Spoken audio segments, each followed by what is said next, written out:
கர்த்தருடைய பரிசுத்த நாமம் மகிமைப்படுவதாக. இந்த நாளிலும் கர்த்தர் நம்மோடு பேசுகிற வார்த்தை 2 நாளாகமும் 6வது அதிகாரம் 14வது வசனம். 2 நாளாகமும் 6வது அதிகாரம் 14வது வசனம். இஸ்ரவேலின் தேவனாகிய கர்த்தாவே, வானத்திலும் பூமியிலும் உமக்கு ஒப்பான தேவன் இல்லை. தங்கள் முழு இருதயத்தோடும் உமக்கு முன்பாக நடக்கிற உமது அடியாருக்கு உடன்படிக்கையும் கிருபையும் காத்து வருகிறேன். பிரியமானவர்களே, இந்த வசனத்திலே நம்ம பார்க்கும்போது சொல்லப்பட்டிருக்கிறது, இஸ்ரவேலின் தேவனாகிய கர்த்தாவே, வானத்திலும் பூமியிலும் உமக்கு ஒப்பான தேவன் இல்லை. உமக்கு ஒப்பானவர்கள் யாருமே இல்லை. உமக்கு ஒப்பான எதுவுமே இல்லை. எல்லாமே உமக்கு கீழ்பட்டிருக்கிறது. அப்படிப்பட்ட உம்மை உணர்ந்தவர்களாய் தங்கள் முழு இருதயத்தோடு உமக்கு முன்பாக நடக்கிற உமது அடியாருக்கு உடன்படிக்கையும் கிருபையும் காத்து வருகிறேன். அப்படிப்பட்ட ஜனங்களுக்கு அவருடைய உடன்படிக்கையை காத்து வருகிற தேவனாக இருக்கிறார். உடன்படிக்கை என்று சொல்லும் போது பழைய ஏற்பாட்டிலே ஆசரிப்பு கூடாரத்தில் நாம் பார்த்தோம்னா அதுல ஒரு உடன்படிக்கை பெட்டி வைக்கப்பட்டிருக்கிறது. அதற்குள்ளாக, அதாவது அந்த உடன்படிக்கையை வைத்திருக்கிற அந்த பெட்டி தான் உடன்படிக்கை என்று சொல்லும் போது கர்த்தர் மோசேயின் மூலமாக அந்த 2 கற்பலகைகளில் எழுதி கொடுத்த அவருடைய வார்த்தைகள் தான் அந்த உடன்படிக்கை. அதைத்தான் அந்த பெட்டியில வைக்கப்பட்டிருக்கிறது. அதெல்லாமல் வேற எதுவும் இல்லை என்று வசனம் சொல்லுகிறது. அப்போ பழைய ஏற்பாட்டில் நம்ம பார்த்தோம்னா அந்த கர்த்தருடைய வார்த்தையை அவர் எழுதி கொடுத்த அந்த பலகைகள் தான் உடன்படிக்கையாக பார்க்கிறோம். அது பழைய உடன்படிக்கையாக நம்ம பார்க்கிறோம். ஆனால் புதிய உடன்படிக்கையில அதே வார்த்தை நம்முடைய இருதயங்களில் எழுதப்பட்டு வருகிறது. இதுவரைக்கும் நம்முடைய இருதயத்தில் அதோடைய வார்த்தை இல்லை, அது வெறும் பைபிளில் தான் இருக்கிறது என்றால் நம்ம இன்னும் அந்த பழைய உடன்படிக்கைக்கு கீழானவர்களாகத்தான் இருக்கிறோம். அதில் தான் அந்த பலகைகளே எழுத்து இருந்தது. ஆனால் புதிய உடன்படிக்கை என்று சொல்லும் போது அந்த வார்த்தையை கர்த்தர் நம்முடைய இருதயத்தில் எழுதுகிறவராக இருக்கிறார். அப்படி நம்முடைய இருதயத்தில் எழுதுகிற அந்த வார்த்தை நிச்சயமாக மற்றவர்களால் வாசிக்கப்படும். அதாவது அது நம்மிடத்தில் வெளிப்படும், நம்முடைய வாழ்க்கையில வெளிப்படும். அதை தான் அந்த உடன்படிக்கையை தான் கர்த்தர் காத்து வருகிறார் என்று சொல்லப்பட்டிருக்கிறது. ஆனால் இங்கே பாருங்கள், அது யாருக்கு ஆண்டவர் காத்து வருகிறார் என்று அதுக்கு முன்பாக நம்ம பார்த்தோம்னா, தங்கள் முழு இருதயத்தோடு உமக்கு முன்பாக நடக்கிற உமது அடியாருக்கு, அவருக்கு முன்பாக நடக்கிறவர்களுக்கு அதை அவர் காத்து வருகிறார். ஆண்டவருக்கு முன்பாக நம்ம நடக்கிறவர்களாக இருப்பதற்கு நமக்கு ஒரு காரியம் தேவைப்படுகிறது. அதுதான் முழு இருதயம், அதாவது முழு மனசு, உத்தம இருதயம் என்று நம்ம சொல்லலாம். அப்படி முழு இருதயத்தோடு அவருக்கு முன்பாக நடக்கும் போது அவர் உடன்படிக்கையை காக்கிற உண்மையுள்ள தேவனாக இருக்கிறார். முழு இருதயத்தோடு எப்படி நம்ம ஆண்டவருக்கு முன்பாக நடக்கிறதுன்னா பாருங்க, 2 நாளாகவும் 25வது வசனத்திலே அமத்சியா என்கிற ஒரு யூதாவின் ராஜாவை குறித்து சொல்லப்பட்டிருக்கிறது. 2 நாளாகவும் 25வது அதிகாரம் 2வது வசனத்திலே, அவன் கர்த்தரின் பார்வைக்கு செம்மையானதை செய்தான், ஆனாலும் முழு மனதோடு அப்படி செய்யவில்லை. அந்த ராஜா ஆண்டவனுடைய பார்வைக்கு சரியானது, ஆண்டவருக்கு பிரியமான காரியங்களை தான் செய்கிறான், ஆனாலும் அவன் முழு மனதோடு செய்யவில்லை என்று அங்கே சொல்லப்பட்டிருக்கிறது. ஏன் அப்படின்னா பாருங்க, அடுத்த வசனத்திலே நம்ம வாசிக்கும் போது, ராஜ்யபாரம் அவனுக்கு ஸ்திரப்பட்ட போது அவன் தன் தகப்பனாகிய ராஜாவை கொலை செய்த தன்னுடைய ஊழியக்காரரை கொன்று போட்டான். அவனுக்கு ராஜ்யபாரம் அவனுக்கு உறுதிப்படுத்தப்பட்ட போது அவன் அவனுடைய தகப்பனை கொலை செய்தவர்களை அவன் கொன்று போடுகிறான். அப்படின்னு அவனுடைய இருதயத்தில் இருந்த ஒரு கவலை, ஒரு வலியை அவன் அங்கே தீர்த்து கொள்கிறவனாக இருக்கிறான். அது சாதாரண மனிதனாக இருக்கும்போது அவனால் செய்ய முடியாது. ஒரு ராஜ்யபாரத்திலே அதுல ஒரு பெரிய ஆளாக மாறும் போது அந்த காரியத்தை அவனால் செய்ய முடியும். அவன் அதை அங்கே நிறைவேற்றுகிறான். அவனும் கர்த்தருடைய பார்வைக்கு பிரியமானது தான் செய்கிறான், ஆண்டவர் பார்வைக்கு செம்மையானது தான் செய்கிறான். தொடர்ந்து நம்ம வாசிச்சோம்னா ஆண்டோடைய வார்த்தை கீழ்ப்படுகிறான், அவருடைய சமூகத்தை நாடுகிறான், எல்லாமே சரிதான். ஆனால் அதுக்கு பின்னால் இருக்கிற ரீசன் என்ன? அதுதான் நம்முடைய உத்தம இருதயத்தை தீர்மானிக்குது. இந்த இடத்துல அமத்சியாவுக்கு உள்ளால ஒரு வலி, ஒரு காயம் இருந்தது. ஒரு சூழ்நிலை வரும், நான் இவங்களை பழி வாங்குவேன், ஒரு சூழ்நிலை வரும், இவங்களுக்கு முன்பாக நான் யாருன்னு காட்டுவேன் அப்படிங்கிற ஒரு எண்ணத்துல தான் அவன் இருந்திருக்கிறான். அப்படிங்கிற ஒரு எண்ணத்துல தான் அவனுக்கு ஆண்டவரை பின்பற்றுகிறவனா, அவருடைய சமூகத்தை நாடுகிறவனா இருந்திருக்கிறான். மேலும் நம்ம பார்த்தோம்னா ஆண்டவர் அவன் கையில ஏதோமியரை ஒப்பு கொடுக்கிறார். ஏதோமியரை அவன் முற்றிலுமாக முறியடிக்கிறான் என்று வசனம் சொல்லுகிறது. அப்படி அவன் செய்த போது அவன் என்ன செய்கிறான் என்றால், அவனாகவே தானாகவே முன்வந்து இஸ்ரவேலின் ராஜாவை யுத்தத்திற்கு அழைக்கிறான். அப்பொழுது இஸ்ரவேலின் ராஜா சொல்லுகிற ஒரு வார்த்தை காணப்படுகிறது. அதே அதிகாரம் 19வது வசனத்திலே, நீ ஏதோமியரை அடித்தாய் என்று பெருமை பாராட்ட உன் இருதயம் உன்னை கர்வம் கொள்ள பண்ணினது. இப்போதும் நீ உன் வீட்டிலே இரு, நீயும் உன்னோட யூதாவும் கூட விழும்படிக்கு பொல்லாப்பை தேடிக் கொள்வானேன் என்று சொன்னான். இவன் இப்படி அவனை யுத்தத்துக்கு அழைத்த உடனே அந்த இஸ்ரவேலின் ராஜா இவனை பார்த்து இப்படி சொல்லுகிறான், நீ ஏதோமே முறியடித்ததுனால தான் உன் இருதயத்துக்குள்ள இப்படி ஒரு பெருமை வந்தது, உன் இருதயத்துக்குள்ள இப்படி ஒரு கர்வம் வந்துதான் நீ என்னையும் அழைக்கிற, எதுக்கு நீயும் உன்னுடைய ஜனங்களும் சேர்ந்து அழிந்து போகணும்னு சொல்லிட்டு அவன் சொல்லி அனுப்புகிறான் இஸ்ரவேலின் ராஜா. அப்போ இந்த ஏதோமேல ஒப்பு கொடுத்த அந்த வெற்றியான காரியம் கர்த்தரால் தான் நடந்தது. ஆனால் அதை அவன் புரிந்து கொள்ளவில்லை. அவனுடைய மகிமை, அதாவது புகழை தேடுகிறான். அவன் எப்பேற்பட்டவன், அவன் தன்னை யார் என்பதை அந்த ராஜாவுக்கு காண்பிக்க வேண்டும் என்பதில் ஆர்வமாக இருக்கிறான். அதுதான் கர்த்தருக்கு முன்பாக அவர் சமூகத்தை நாம் தேடும்போது ஆண்டவர் நம்முடைய ஸ்பிரிச்சுவல் வாழ்க்கையிலும் சரி, நம்முடைய குடும்ப வாழ்க்கையிலும் சரி பல காரியங்களையும் செய்வார். அதை நாம் மற்றவர்களிடம் ஷேர் பண்ணும் போதும், நம்ம அதை வெளிப்படுத்தும் போதும் எதற்காக பண்ணுகிறோம், அது நம்முடைய பெருமைக்காகவா இல்லை கர்த்தருடைய மகிமைக்காகவா என்பதில் நாம் ரொம்ப கவனமாக இருக்கணும். ஆண்டவர் அந்த உத்தம இருதயத்தை, அந்த முழு இருதயத்தோடு தான் என் முன்னால் இருக்கிறாங்களா, அந்த முழு இருதயத்தோடு தான் என் சமூகத்தில் வருகிறார்களா என்பதை ஆராய்கிற தேவனாக இருக்கிறார். கர்த்தர் ஆபிரகாமோடு கூட சொல்லுவார், நீ எனக்கு முன்னே நடந்து கொண்டு உத்தமனாயிரு என்று சொல்லுவார். ஏன்னா அதுக்கு முன்னால் ஆபிரகாம் கர்த்தரை தேடினது எல்லாமே ஒரு காரணத்துக்காகத்தான். ஆபிரகாமுக்கு குழந்தை இல்லை. ஸோ பல வருடங்கள் கர்த்தருடைய சமூகத்தில் இருக்கிறான். அது நடக்காத உடனே அவன் ஆகாரை தேடி போகிறான், இன்னொரு பாசிபிலிட்டியை தேடி அவன் போகிறான். அதை ஆகார் மூலமாக அவன் குழந்தையை பெற்றுக்கொள்ளுகிறான். அப்படி என்றால் அவன் இருதயம் ஏதோ ஒரு காரியத்தை தேடிக்கொண்டிருக்கிறது, அவன் இருதயத்தில் ஏதோ ஒரு தேவை இருந்துட்டு இருக்கு. அதுக்காகத்தான் அவனை கர்த்தரை தேடுகிறவனாக காணப்படுகிறான். ஆகவே தான் கர்த்தர் ஆபிரகாமுக்கு தரிசனமாகி சொல்லுகிறார், நீ எனக்கு முன்பாக நடந்து கொண்டு உத்தமனாயிரு. இந்த காரியத்தை ஆபிரகாமோடு ஆண்டவர் சொல்லும் போது சொல்லுவார். ஆதியாகமம் 17வது அதிகாரம் 1வது வசனம் முதல் நாம் இதை வாசிக்கும் போது கர்த்தர் இந்த காரியத்தை ஆபிரகாமோடு சொல்லும் போது அவனோடு ஒரு வாக்கு தத்தத்தை உடன்படிக்கையா பண்ணுகிறார். உடன்படிக்கை என்று சொல்லும்போது நம்ம பார்த்தது மாதிரி அது கர்த்தருடைய வார்த்தைகள். அதில் முதல்ல கர்த்தர் ஆபிரகாமோடு ஒரு வாக்கு தத்தத்தை உடன்படிக்கையாக பண்ணுகிறார். அந்த வாக்கு தத்தம் தான் என்னன்னா 4வது வசனத்திலே சொல்லப்பட்டிருக்கிறது, நான் உன்னோடு பண்ணுகிற என் உடன்படிக்கை என்னவென்றால், நீ திரளான ஜாதிகளுக்கு தகப்பனாவாய். இனி உன் பேர் ஆபிராம் என்னப்படாமல் நான் உன்னை திரளான ஜாதிகளுக்கு தகப்பனாக ஏற்படுத்தினபடியா உன் பேர் ஆபிரகாம் என்னப்படும். உன்னை மிகவும் அதிகமாய் பலுக பண்ணி உன்னிலே ஜாதிகளை உண்டாக்குவேன். உன்னிடத்திலிருந்து ராஜாக்கள் தோன்றுவார்கள். உனக்கும் உனக்கு பின்வரும் உன் சந்ததிக்கும் நான் தேவனாய் இருக்கும்படி எனக்கும் உனக்கும் உனக்கு பின் தலைமுறை தலைமுறையாக வரும் உன் சந்ததிக்கும் நடுவே என் உடன்படிக்கையை நித்திய உடன்படிக்கையாக ஸ்தாபிப்பேன். இந்த உடன்படிக்கை ஒரு வாக்கு தத்தமான உடன்படிக்கையா பார்க்கணும். நீ பெருகுவாய், உன் பெயர் இனி ஆபிராம் என்னப்படாமல் ஆபிரகாம் என்னப்படும், ஏன்னா நீ திரளான ஜாதிகளுக்கு தகப்பனாக போகிறார். உன்னிலிருந்து ராஜாக்களும் ராஜ்யங்களும் தோன்றும் என்று சொல்லி கர்த்தர் இங்கே வாக்கு தத்தத்தை உடன்படிக்கையாக சொல்லுகிறார்.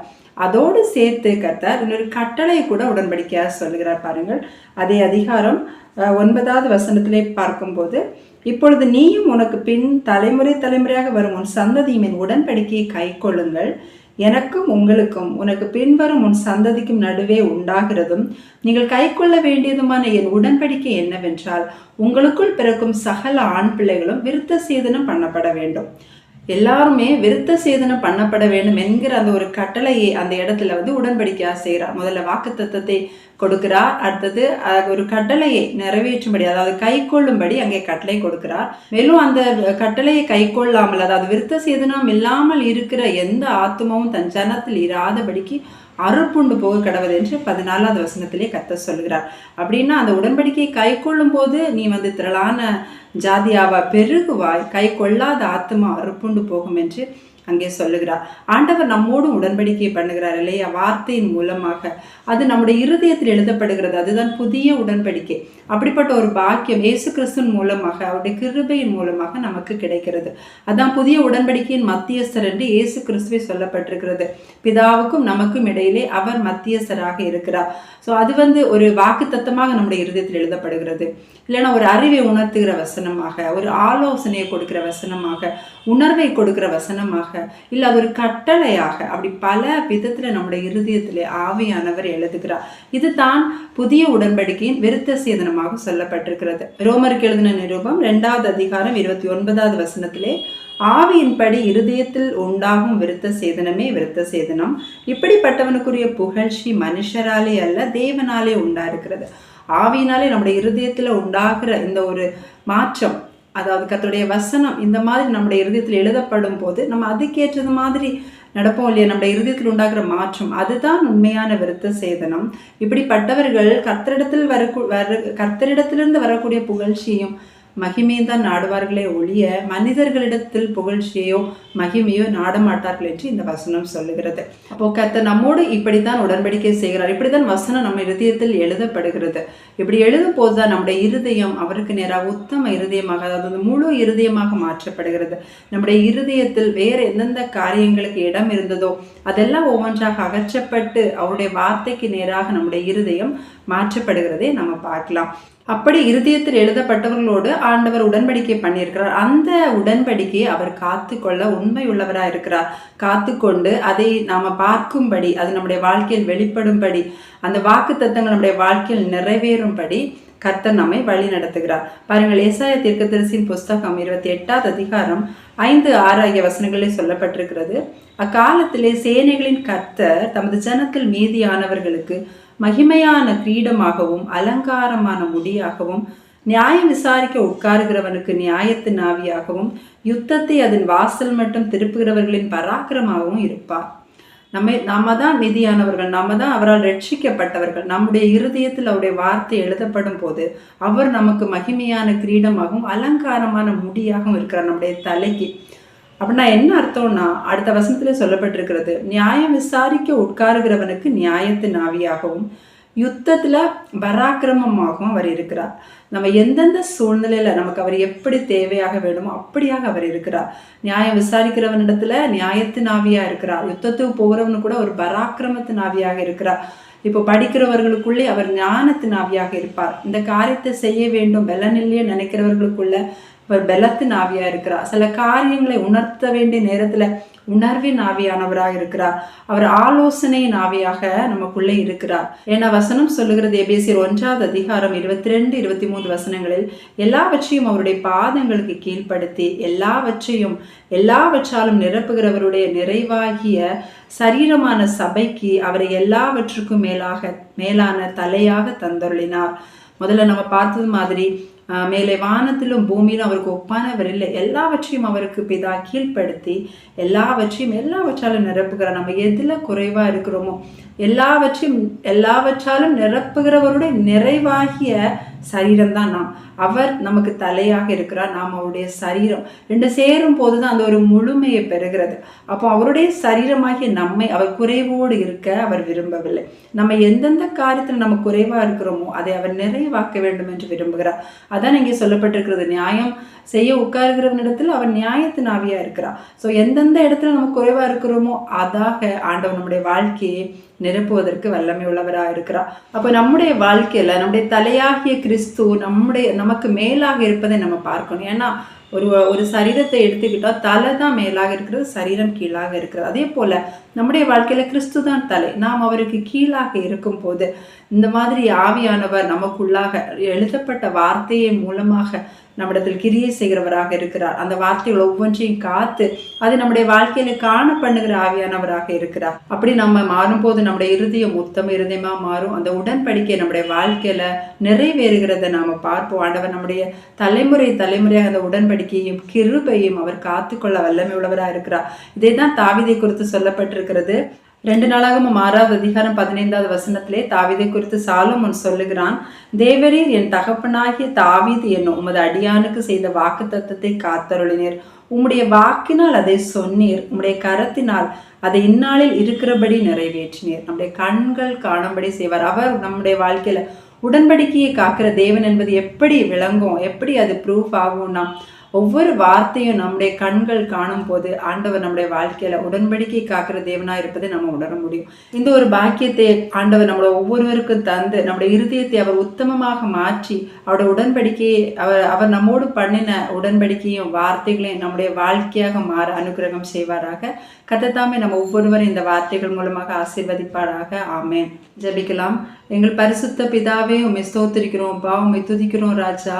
தகப்பனே உம்மை நன்றியோடு துதிக்கிறோம், ஸ்தோத்தரிக்கிறோம் அப்பா. ஸ்தோத்திரம் ஆண்டவரே, ஸ்தோத்திரம்.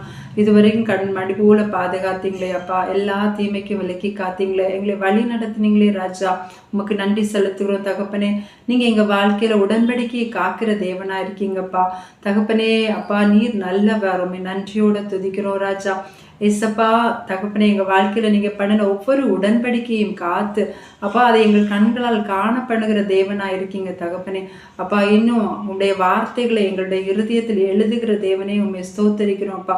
நீங்கள் விரும்புகிறபடி எங்களுடைய இருதயத்தை அப்பா ஒரு உத்தமமாக முழு இருதயத்தோடு உங்கள் சமூகத்தில் காணப்படுகிறவர்களாக, எந்த மாயையும் எந்த பொய்யான எண்ணத்தோடும் உம்முடைய சமூகத்தை நெருங்குறவர்களாக அல்லாமல் உம்மை உண்மையாக நேசித்து உம்மை விசுவாசிக்கிறவர்களாக எங்களை மாற்றுங்க ராஜா.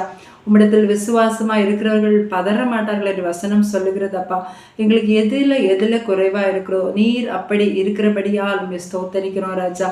தகப்பனே அப்பா, நீங்க எங்களிடத்துல ஞானத்தின் ஆவியா, பலத்தின் ஆவியா, உணர்வின் ஆவியா, ஆலோசனையின் ஆவியா இருந்து ஒவ்வொரு காரியத்தை நடத்துறதற்காக நன்றி தகப்பனே. உம்மை விசுவாசிக்கிறவர்கள் பதறான் என்று வசனம் சொல்லுகிறபடி அப்பா உம்மை விசுவாசித்து ஒவ்வொருவரையும் உங்க பாதத்துல அர்ப்பணிக்கிறோம் தகப்பனே. உங்க சித்தம் போல வழி நடத்துங்க. ஒவ்வொருடைய வாழ்க்கையில் உங்க நாம மகிமைப்படட்டும். குறைவுகள் குற்றங்கள் யாவற்றையும் மன்னியும். இப்ப இயேசுவின் நாமத்திலே ஜெபிக்கிறோம் ஜீவனுள்ள பிதாவே, ஆமென்.